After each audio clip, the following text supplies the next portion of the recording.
Apologies for being late. Oh, no problem. You're right on time for us. We appreciate your time. Without further ado, I'm just going to give you the floor, let you introduce yourself. We have some students on here. We're also recording just to let you know where we're at. Our university just went down on lockdown because of COVID. So between last night and this morning, students are all kind of scrambling around. But we have a handful of students who are interested, and we appreciate you being our speaker today. Thank you. And thank you for giving me a platform to speak. My name is Kambale Musavuli.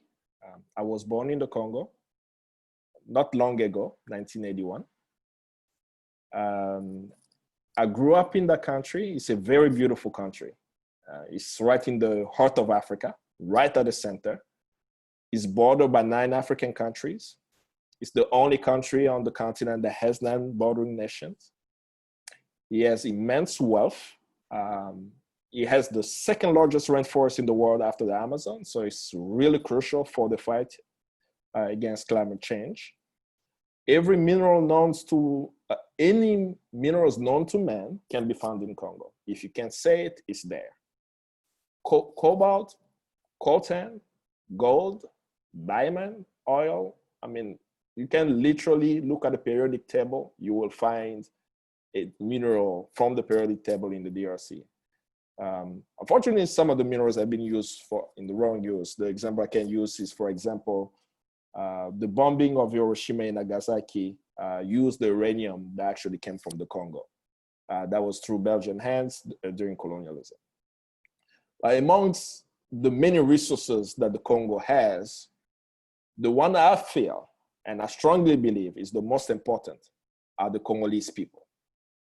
81 million Congolese, half of the population under the age of 18. So we have about 40 million young people who are hungry and ready for transformational change on their country, which will translate to the transformation of the African continent.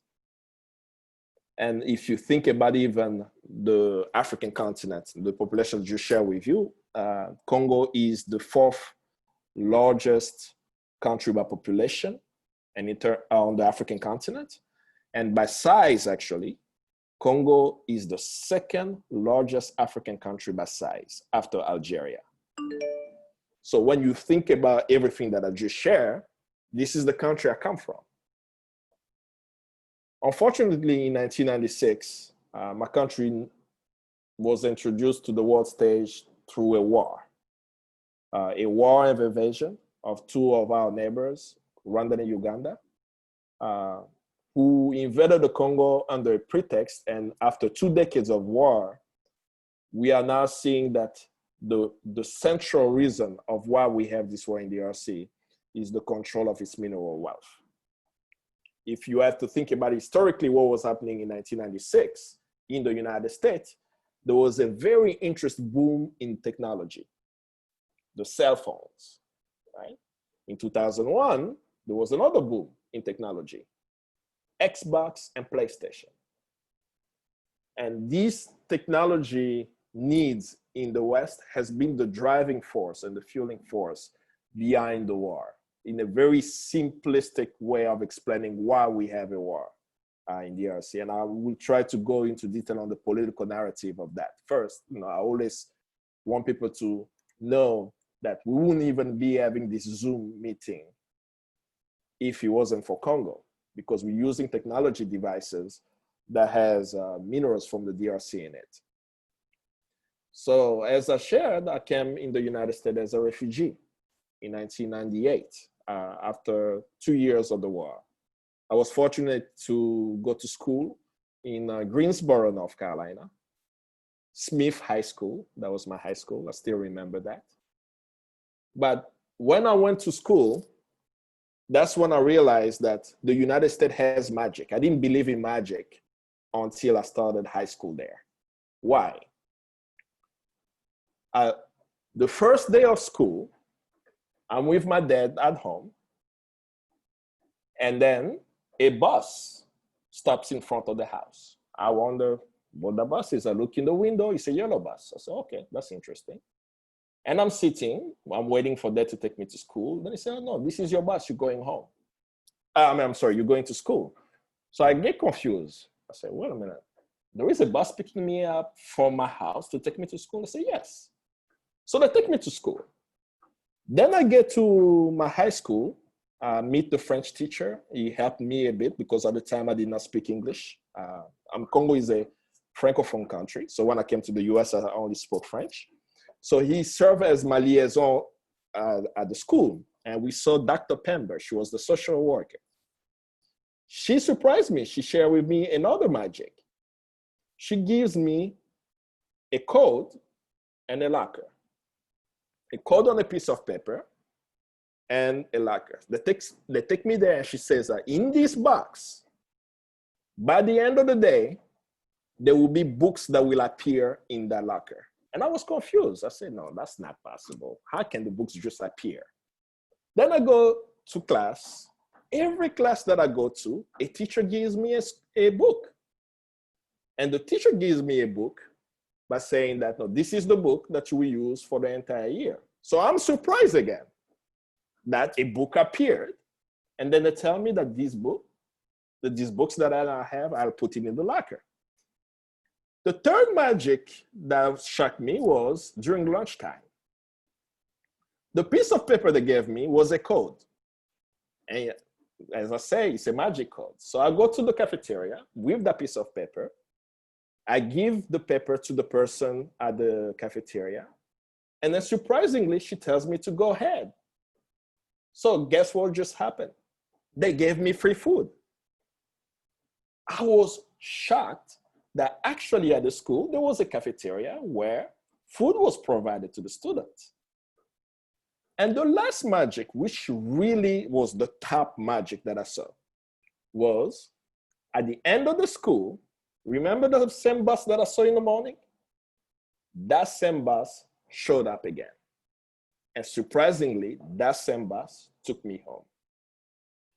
So what did I say even this was magic? Because it may sound to you strange. It's something probably you are used to. That's a system in the United States. This is the education system. I was shocked that I was able to be provided access to education, fed at school, provided tools to even study, right? That this, how can I say, I guess I should call it wealth or benediction. I don't know how to explain it. This blessing did not take place by accident, right? But then I was born in Congo. In my view, all of us on this call, the only thing that separates us as human beings is not space. I happen to be in Accra, in Ghana at the moment, and you are in the US. There is nothing that you can do that I can do, right? In general, as human beings, that we are the same. But if we are the same, how is it possible that all I needed to do was to get on a plane, fleeing a war in the DRC, and end up in the US and have access to education in ways that I never actually had access to? That's when I started understanding why I had the responsibility to fight for the Congolese. Because on one hand, I left the country when there was a war, and I'm ending up in a place where there are things that I never benefited from. And I asked myself, there must be a reason why I have access to the education. There must be a reason why I'm going to North Carolina A&T State University as a civil engineer. There must be a reason why now I speak English fluently, because I did not speak it. And if my life has to have a meaning, knowing where I come from and the centrality of the Congo for the world, I must tell the story of the people. So that when you are reading BBC, you are reading CNN, or all the other medias, and they tell you that there is an ethnic conflict in the Congo, you will hear from the Congolese who will tell you that the war in the Congo is a resource war. If you had the same resources that we have and the context of exploitation that we have, you will face the same thing that we are facing. And share that message to everyone who will want to hear that Congolese people need your support and need to rally for that. But what has been happening since 1996? As I mentioned, Congo has been ravaged by a war that started in 1996, where its neighbors invaded the Congo twice in 1996 and 98 and continue to support proxy rebel militias. This war, unfortunately, has taken the lives of over 6 million Congolese and counting. The United Nations in 2010 published a report called the UN Mapping Exercise Report. In this report, it calls what's happening in the Congo war crimes, crimes against humanity, and possible genocide if proven in a competent court. There have been numerous cases internationally for justice for the DRC. One famous one is the court at the International Court of Justice, where the Congolese government took Uganda to court for war crimes, and they actually won the case. There was another case against Rwanda. The reason why the case was dismissed in the court is that Rwanda is not party to the Rome Treaty. So there is no jurisdiction for that court to actually try the crimes that they've committed. This war has affected the most vulnerable. The International Rescue Committee says that 5.4 million people died from 1998 to 2007, and half of the deaths have been children under the age of 5. If you picture it beyond me just throwing these numbers, think about a 5-year-old wherever you are, and think about a 5-year-old times 3 million,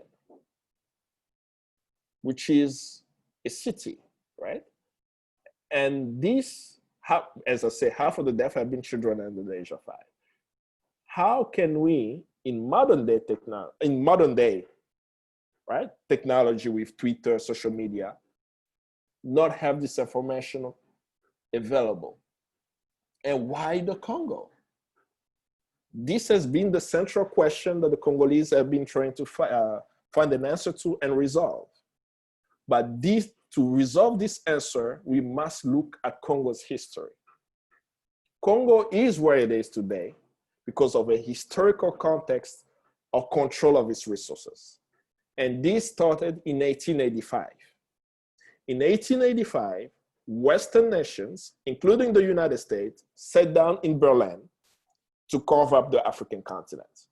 That's the conference that they usually call the Berlin Conference, that effectively carved up the African continent and gave different plots of lands of the African continent to like France, Germany, and others.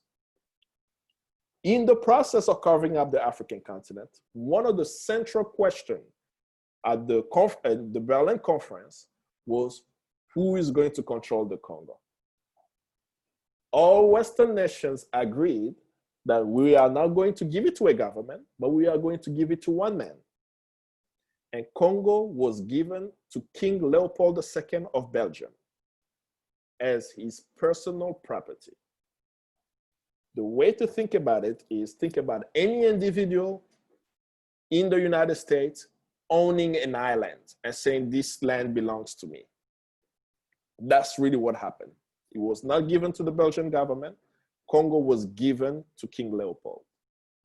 The reason why it was given to him was to stop Western nations from fighting each other over the control of it. And what they created at the time is what I call a corporation. It was called the Congo Free States, not because the people of the Congo they were free, but mainly because it was a free trade zone. While King Leopold controlled the Congo as his personal property, any Western nation could come to the Congo and take any resources they wanted.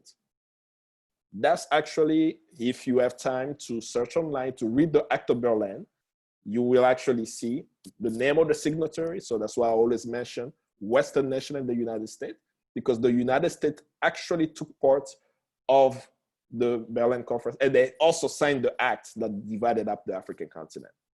So why did they give him that, and what was the resource that was needed back then? They needed rubber from the Congo. Why did they need the rubber from the Congo?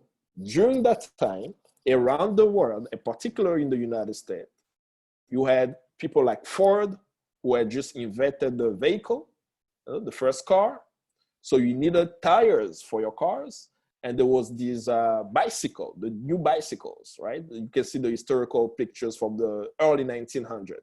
So the bicycles, the tires of the bicycles and the tires of the cars needed rubber.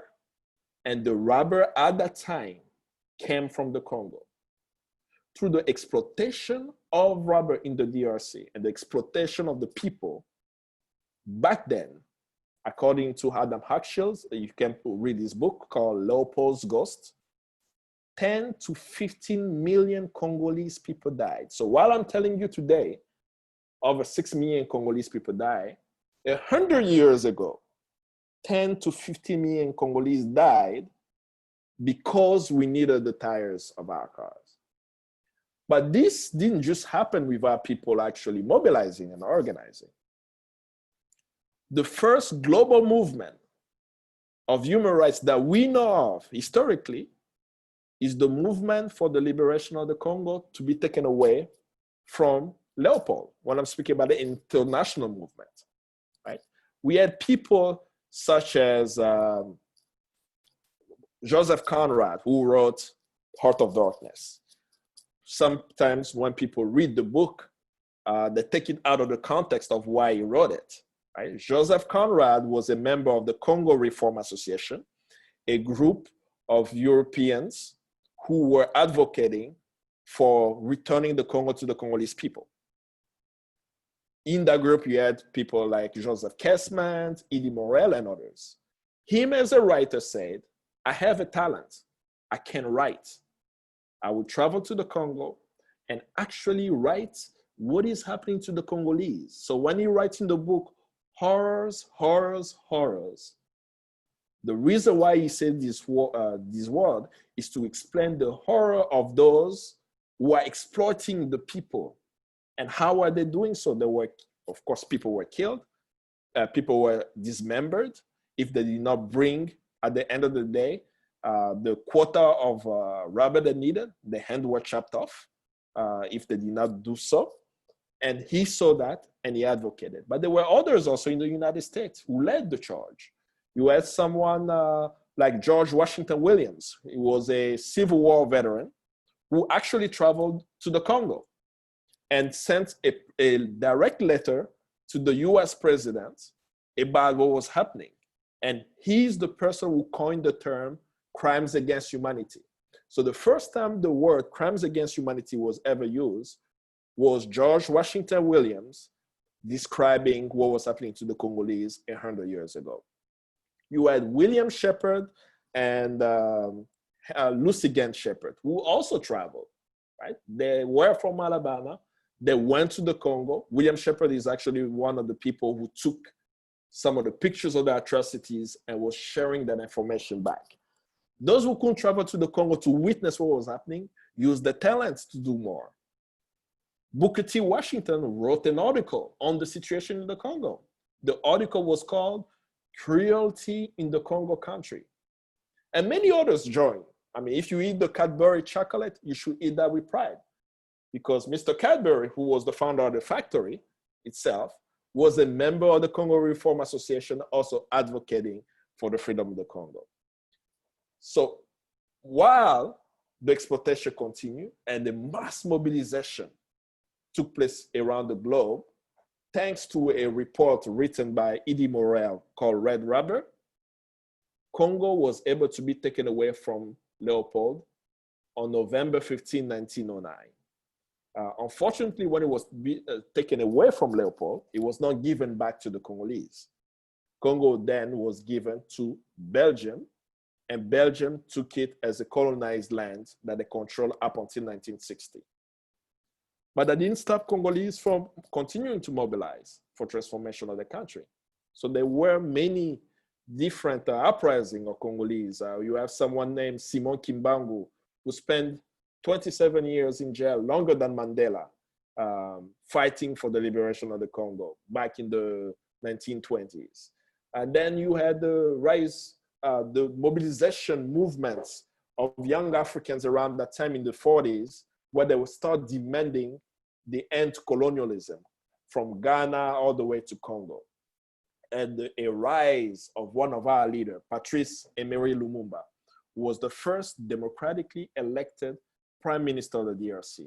A young Congolese, unfortunately, he was assassinated when he was 35 years old, but he became the prime minister in 1960 after a mass mobilization that took about 2 years, demanding that Congo be in control of the Congolese. That's all he wanted. He wanted the resources of the Congo, its uranium, its cobalt, its coltan, its diamond, that if we have these mineral resources, the primary beneficiaries should be the Congolese. This one did not sit well with the US president back then. This was in the middle of the Cold War, and the president at the time was Dwight Eisenhower. In July of 1960, this is from some of the classified document that we have now, that in July of 1960, Dwight Eisenhower, in a National Security Council meeting, gave an order to the CIA that Lumumba should be eliminated. And the CIA engaged on the ground with the support of local Congolese sycophants, with the support of Belgium and the CIA. Lumumba was arrested, was put in prison, was tortured, and then was assassinated brutally on January 17th, 1961. His brutal death didn't stop his ideals, because you had a young Congolese who, through colonization, could not have education past 8th grade, who rose to power through mobilizing and working with the people, who demanded that Congo be returned to the Congolese, was brutally assassinated. But his ideals has continued up until now. That after his assassination, Congolese continued to organize. But the will of the Congolese was not listened to. As I mentioned, during that time, it was the Cold War. The United States needed Congo's uranium, Congo's cobalt, and some of the strategic minerals to fight the USSR. Today it's called now Russia. And because of that US interest at the time, they supported a dictator instead of supporting the Congolese people. And the dictator that they supported, his name is Joseph Mobutu. He was in power for 32 years.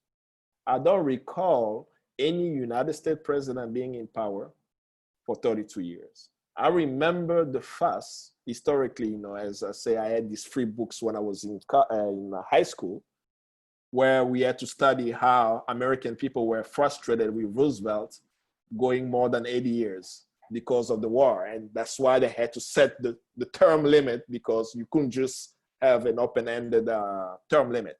So the American people had to work the Constitution to make sure that it's reflective. Yet, through foreign interest, the United States has supported dictators, leaders of countries who don't even have the same term limits. So, for example, as I mentioned, Mobutu stayed in power for 32 years. During that time, the Congo, called Zaire, under Mobutu, was a US ally during the Cold War. So since the president of the Congo was an ally, no matter which human rights abuse he committed, there was never a reprimand from Washington. But Congolese people did not stop. They continued to organize. After the fall of the Wall of Berlin in 1990, there was another wave of movement across the African continent where young Africans start saying, we do not need a one-party state. We need to have democratic space, and mobilizing. From 1990 to 1996, we were able to have Congolese push democratically the president out. But that's not what was supported. What the United States supported back then was the military invasions of the Congo to remove the dictator. And today, as we look back, we see the devastating impact this has had on the Congolese people, and we continue to witness how the Western world continue to benefit from the wealth. But even though from 1996 to present, we've had this conflict, and I continue to have mentioned this, the spirit of the Congolese for change hasn't stopped. there is this contagious spirits of Congolese who, as they watch what's happening around the world, they also want to see change in the DRC. So in 2015 was the beginning of uprising, a mobilization of young Congolese. In January of 2015, what we call the Telema uprisings started. It started from a context where we had a conflict. We had just had, for about 15 years then, a president who used to be a former rebel, who has been in power and was refusing to organize elections. So these young Congolese start mobilizing and organizing on the ground, but of course, were met by a violent force, the police and the military in the streets. Many young Congolese died, but all they called for was a free and fair election to have a leader that represent them. In the end of the process, at the end of this process in 2018, unfortunately, the will of the Congolese was not listened to. So if you pull up the news in the Congo today, you will hear that there is a new Congolese president, but it still doesn't reflect the aspiration of the Congolese people. So while now I've shared with you this story where there is a never-ending explanation of Congolese are fighting, they can't do it, they keep being bamboozled at the end of the process, where is the hope coming from?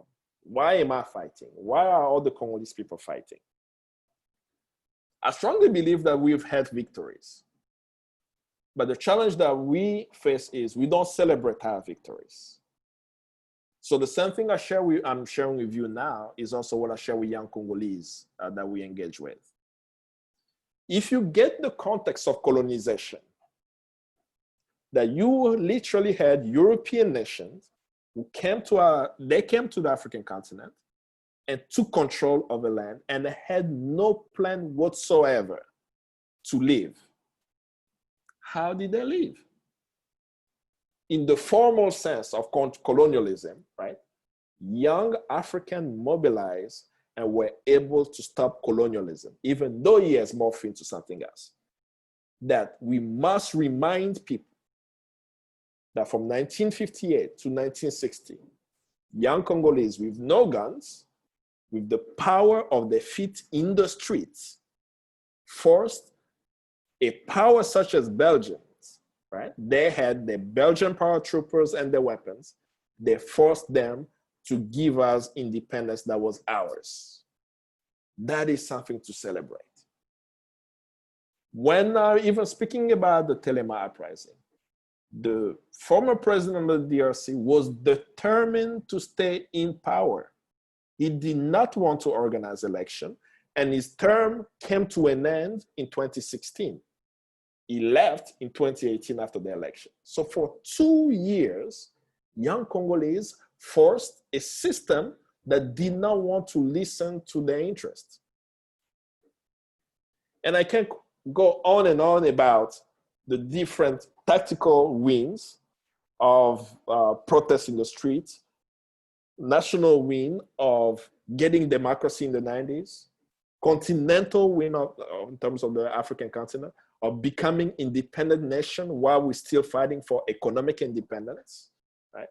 That we should celebrate this and know that our struggle continues. And it's the same as the United States.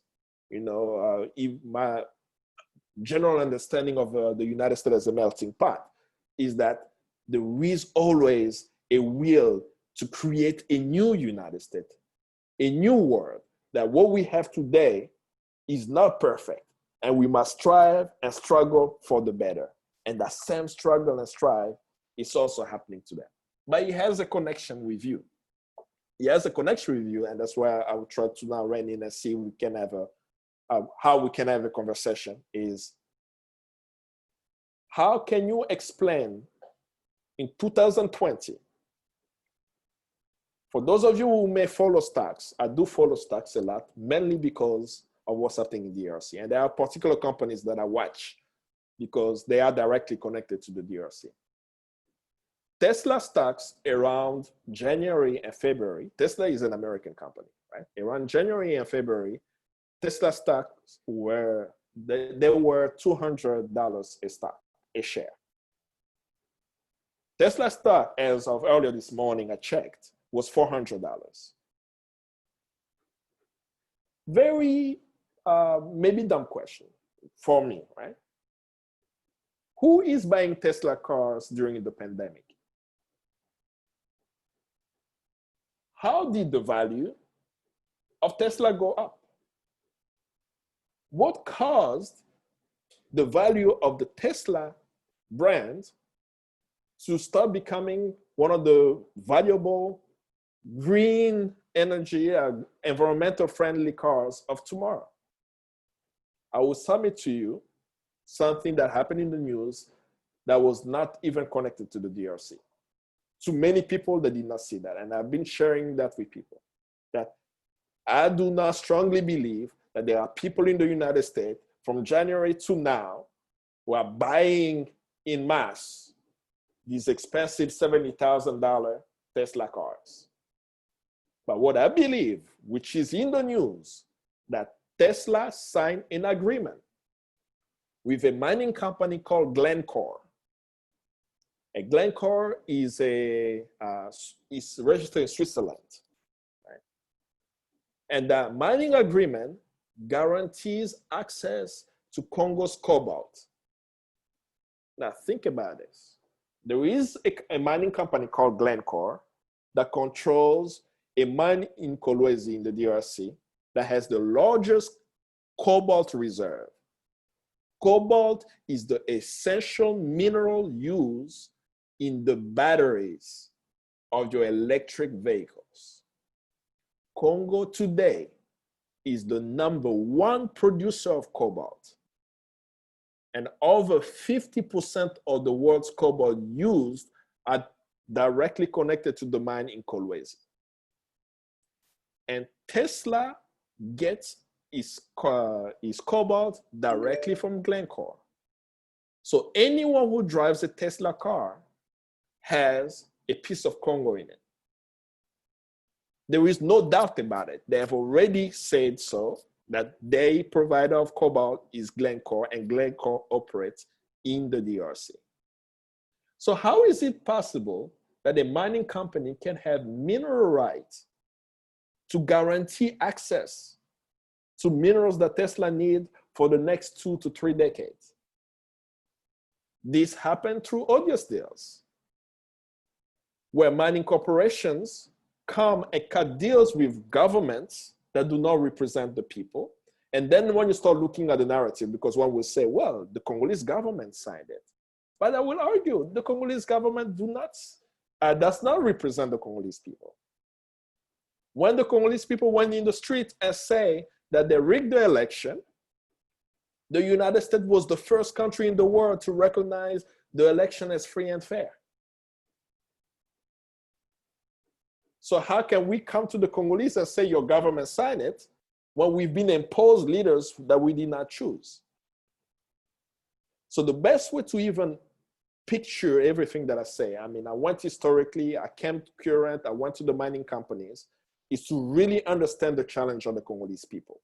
And I'll try to paint it. Congolese people are fighting 5 forces. When there was the struggle against apartheid, right? It was one force. For some of you who may not know, there was an apartheid regime in South Africa that the entire globe mobilized to make sure that South African people are free. Back then, people say free South Africa, liberate Mandela, end apartheid. So everyone was clear about this is the one force that we are fighting for, and we can all rally around it. But Congo has 5 forces. The first force that's against the Congolese people is local elites. For example, leaders who are imposed on the people, those who control the government, and so on.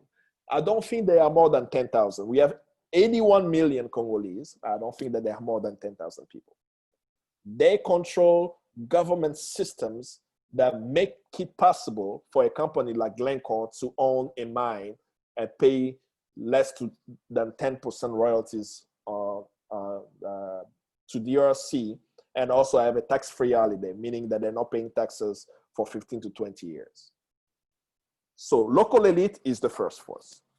The second force is the neighboring countries. I mentioned Rwanda and Uganda, right? Rwanda and Uganda are U.S. allies, U.S. ally on the war on terror. So you may hear this, like, what are you talking about, Kambale? An African country is an ally to the United States on the war on terror? Yes. So if you go to Iraq today, you have Ugandan soldiers. If you go to Afghanistan today, you have Ugandan soldiers. You go to Mali, you go to Haiti, you have Rwandan soldiers. They have been playing US role almost as mercenaries in places that the United States does not want to have. So whenever you hear that the troops are coming back, what about the so-called allies? They're still there. But a Ugandan soldier doesn't have a US military salary. So a US soldier, you may pay $70,000, $80,000 a year. I don't know what the salary is, but a Ugandan soldier, you may pay him $1,000 a year in terms of the value of it that can help his family and others. So they are getting these mercenary groups pretty much at a cheap price. So Rwanda and Uganda are US allies on the US ally on the war on terror. And because of that, no matter what they do in DRC, invading the Congo, looting the resources, raping the women. I mean, we say hundreds of thousands of women have been brutally raped as a weapon of war in DRC. Why is happening? When you destroy a woman in the community, you're destroying the entire fabric of the society. And mass population, people are moving from the areas where the violence is taking place. And as they move, then you end up with mines appearing where there was a village previously. So we know it's a tactic of displacing population and eradicating the population in the area. So first force, local elite. Second force, neighboring countries. The third force is who I mentioned, the corporations, the mining companies, right? The mining corporations have some of the most absurd deal. A company such as Banro had a gold mine in DRC, and on their website for the Twangiza mine, at one point, they actually wrote how much they're paying the Congo in royalties. And they had no shame to actually write that they control the mine at 99% and DRC gets 1%. They actually published it. So why did they publish it? I mean, for us, it's shocking, right? But think about, I mean, you are in the United States, think about your family or people who have their 401k, right? Think about people who buy stocks, right? When you talk to these hedge fund managers and others, they will tell you that they've read the financials of this company and this company is profitable. You should invest in it and that will help you for your retirement. But what is in the financial report that will make someone invest in Banro? Knowing that Banro has a full control of a gold mine, especially with gold price today.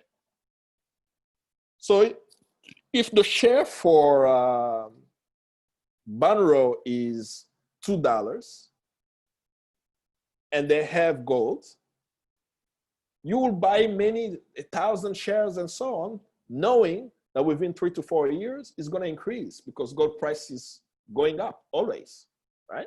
It may crash, but it's always going up. So that's how these deals that may not make sense, why would they even have no shame to put that in the document? Because they need the investors to know that we are profitable and you need to invest. But how that translates is that in the community where they even operate, people don't have access to clean water, access to electricity, education, and the country itself doesn't even benefit from the wealth that they just dug on the ground where they live. The fourth force against the Congolese, so we have local elites, neighboring countries, foreign corporations, then I say foreign governments. In this one, which you have heard me say over and over, the United States and the United Kingdom have played a very negative role in the Central African country. Because of their foreign policy, they have supported those who have blood in their hands and are oppressing the people because they have a particular interest which are shared, right? Military interest to make sure that they have allies and financial interests so that American corporations can benefit from the resources. That can only be changed if the American people challenge the government on their foreign policy, that we will not support dictators abroad. It is not in the US interest to support people who are massacring their own civilians. Because if you can say the same about countries that the United States doesn't like, we should say the same also about the Congo, right? But it can only happen if the American people are challenging the government. I know that for a fact because I did a lot of work on Capitol Hill, and I've met a lot of people also at the State Department. They usually say that the Congo question is never a priority for the American people. But what I do know is it's not true. The problem is the American people are not pressuring the government around it. Many wonderful people have helped me my 17 years living in the United States.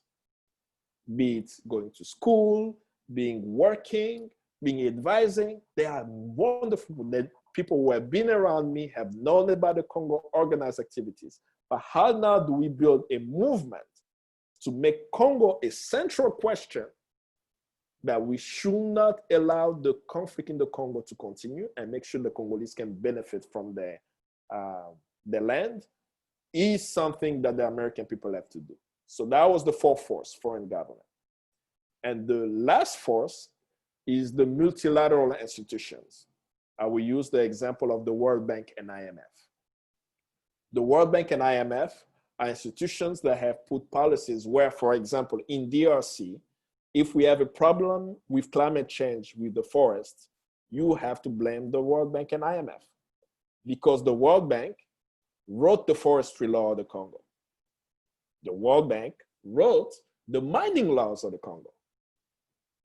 So the mining laws and the forestry laws have been drafted, given by the World Bank, which has even allowed these mining companies or the loggers to destroy the forest. So if you paint this picture, right, and you do it in a circle, you have these five forces, and then you say Congolese are in the middle. How can they fight if they don't have someone outside of the circle? Because they are inside of the circle.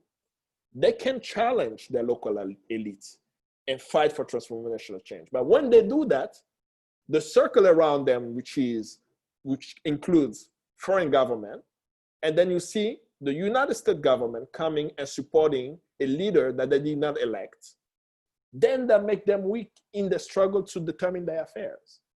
This is why it becomes crucial for Congolese to have allies in the United States.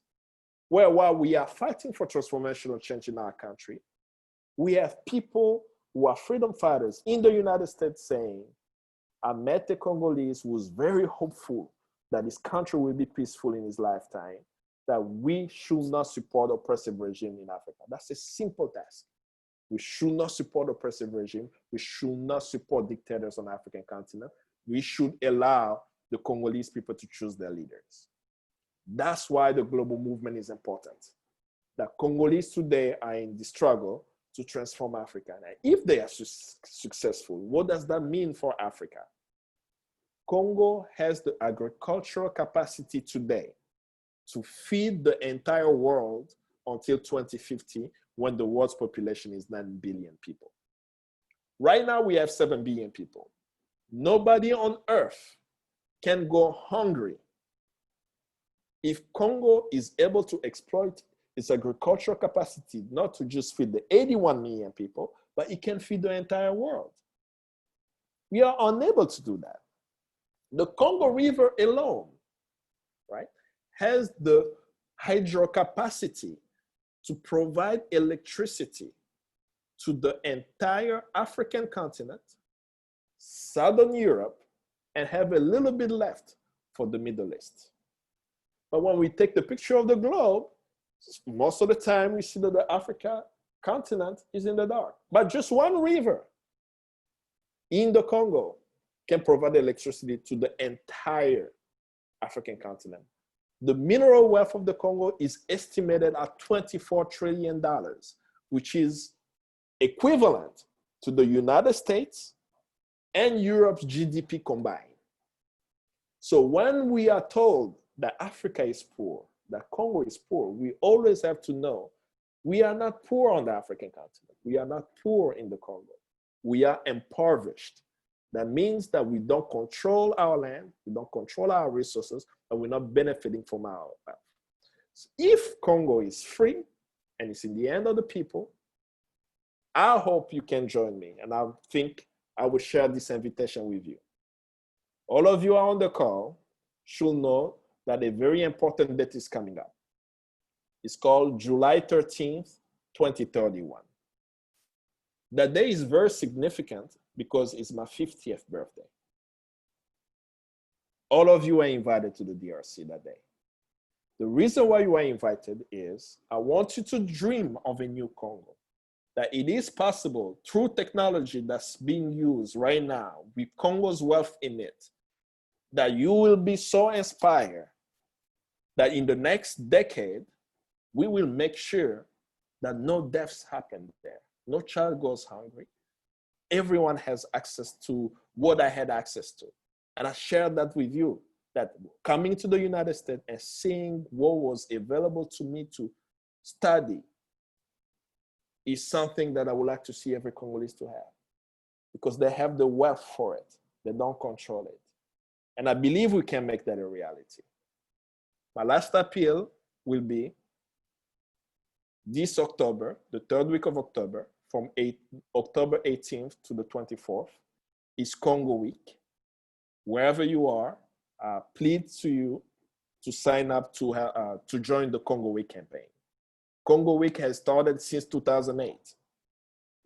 It's been now 12 years that communities and universities around the globe have participated in this campaign. The website is congoweek.org. So every third week of October, people around the globe pause to do something for the Congo that week. On the website, it tells you what you can do. There is a Interfaith Prayer Day. It's the Sunday, October 18th. There is a History Day of the Congo. It's that Monday. Discussion around technology. And we provide all the materials you can use for that. So that appeal is join the global campaign, join Congo Week, sign up, dream and materialize that dream that the heart of Africa can be peaceful in our lifetime, and you will join us on my 50th birthday in the Congo, in Kinshasa. Thank you. What an incredible presentation you provided today. Not only historically showing us just the overwhelming exploitation, colonization, and genocide of the Congolese people by Leopold and all these forces, but to really even now connect the things in our hands like cell phones to the oppression that's currently going on. But you didn't leave us there. You gave us a beautiful vision of your hope for the future, and even what we can do right now coming up in October. We cannot thank you enough for your work, your passion, for who you are. And I take it that you're in Ghana today? Yes, I'm in Ghana. I don't know where I will be next month, but I'm in Accra, Ghana for now. And for even navigating the time zones to be with us. We really, really appreciate you. And of course, if students are interested, they can get on the website of the Friends of Congo and learn more. Yes, friendsofthecongo.org. Congo Week is a campaign of Friends of the Congo, by the way. Okay, so those are connected. Yes, yeah. Congo Week, we started it, actually started when I was in college, you know. In 2008, I was at A&T, and we decided to do a cell phone boycott. And this idea came from someone that, you know, we shared with her what was happening in the Congo. And she said, but if your cell phone has blood in it, turn off your cell phone. And then we looked at each other and said, what if we tried? Right? The idea was just on our campus, we will ask people if they can turn off their phone. And we had two questions. Can you turn off your phone for a day? Everyone we asked that will say to us no. The second question was, if you knew that your phone is causing death somewhere, will you turn off your phone? There is no one who told us that they will not be able to do it, right? They told us, well, I'll turn it off for an hour, right? And we did that first campaign. So after we did the first cell phone boycott, where we asked people to turn off their phone, after the action, people came back to us and say, so now we turn off our phone, what do we do next? So that's how the Congo Week campaign started. And the idea was, now that you have turned off your cell phone, now let's educate your community to know what is happening and taking action. And Congo Week has been created in a way where each day of Congo Week, there is an action. And in that week also, the Wednesday of Congo Week is the day we ask people to turn off their phone for an hour at least, right? So that's a campaign that started with students in collaboration with Friends of the Congo, and we have carried on the campaign from 2008 to now. And we say, even when there will be peace, we'll still use that as a commemorative date and time where we remember those who have lost their lives and empower communities in saying that there is something that we can do in Congo. And when there is peace in Congo, celebrate the beauty and what Congo has to offer to the world. I mean, I didn't even touch that. And there are so many things Congo has given to the world, even the music. When you listen to Latin music, the salsa, the beats is directly from the Congo Kingdom.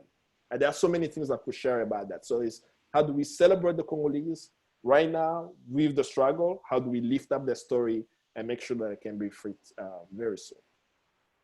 Wow. Well, thank you so much. Thanks for putting so many pieces together, but also giving us opportunity to support, to help, and to be aware. So you've been really a great blessing to us today. I'll follow up with an email so we can make sure you get your honorarium and all that. But again, on behalf of the University of Pikeville, thank you so much for who you are and what you're doing and for your informative talk today. Thank you so much. Thank you. Okay, have a good day. You too.